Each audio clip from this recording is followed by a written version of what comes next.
I'm obviously biased because I work for almost all the pharmaceutical companies, the research-based pharmaceutical companies. The biggest asset of my industry are the people that work in it and the brains in the industry, of course. We increasingly rely on brains outside the industry.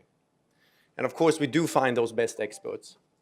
And even if we don't hire them, we want to work with them. So I'm not surprised that we are running out of experts, if I put it that way.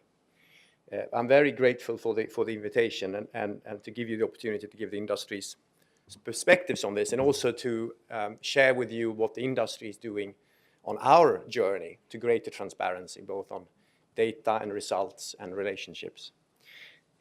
Several speakers have already talked about what I have as my fourth bullet point on this slide, is the fact that, and it may be obvious to most of you in this room, but I think we have also viewers on the web that may not be so familiar with the way medicines are developed. Several speakers have already talked about this partnership. And increasingly what we see in my industry is that we spend more and more of our R&D money, which is going up, fortunately. We're spending it externally rather than in-house. There's a very strong trend towards various types of collaborations with other companies and with academia. Here in the European Union, we have the world's largest public-private partnership in life sciences, the Innovative Medicines Initiative between my organization and the European Commission. And in the next budget, hopefully approved by member states and the parliament, we'll have a 50% bigger allocation to this public-private partnership. In fact, I participated only a few weeks ago. I was at the Commission with President Barroso and his fellow commissioners at an event where some 7 public-private partnerships were announced by the Commission.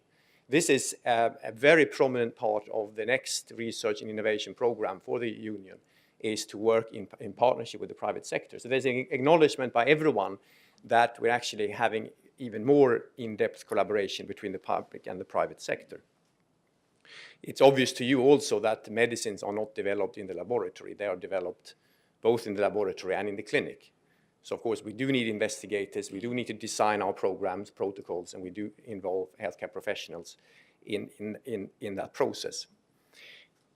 It is very important, as I have as the first bullet point here, that we do separate from personal and institutional relations. We believe there should be transparency on everything, and I'll come back to that.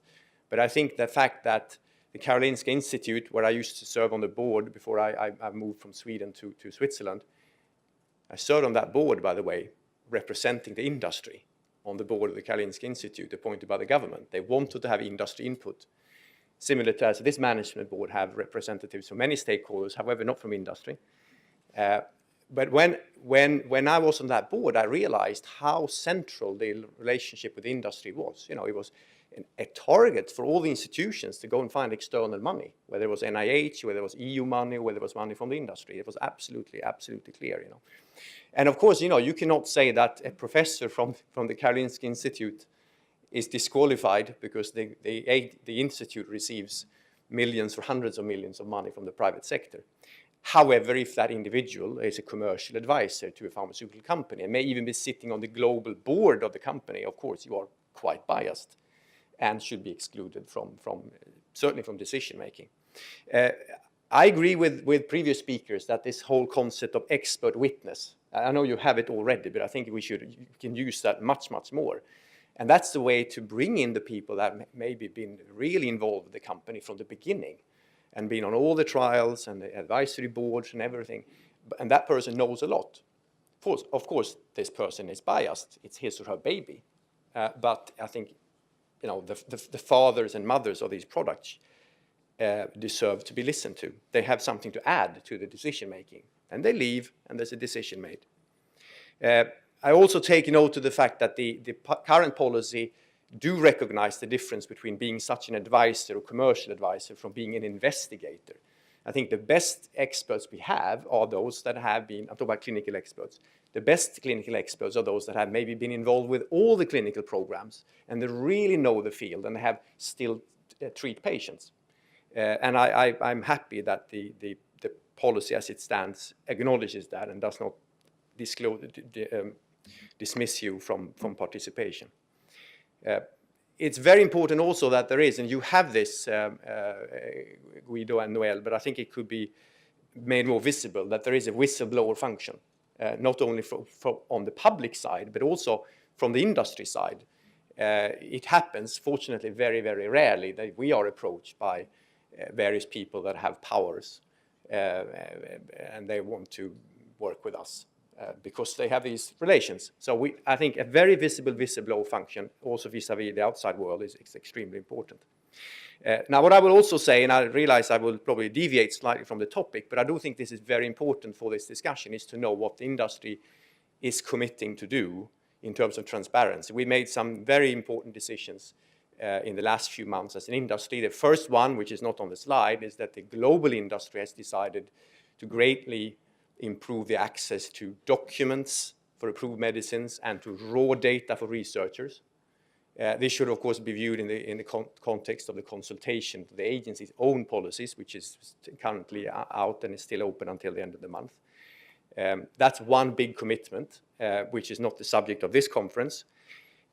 The other big commitment we made, which is for Europe, is to introduce a voluntary sunshine code. In the United States, there is legislation that was implemented just a few weeks ago, where basically every financial relationship between the pharmaceutical industry and healthcare professionals is disclosed on the internet, down to a cup of coffee.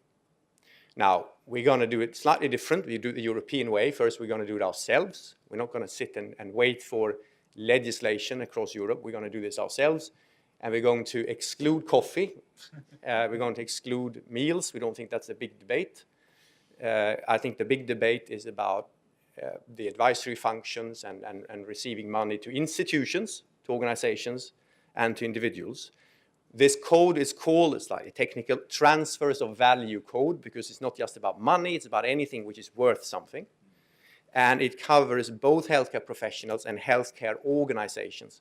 We already have, I should mention, so you're aware of that, since several years, absolute transparency of support to patient groups.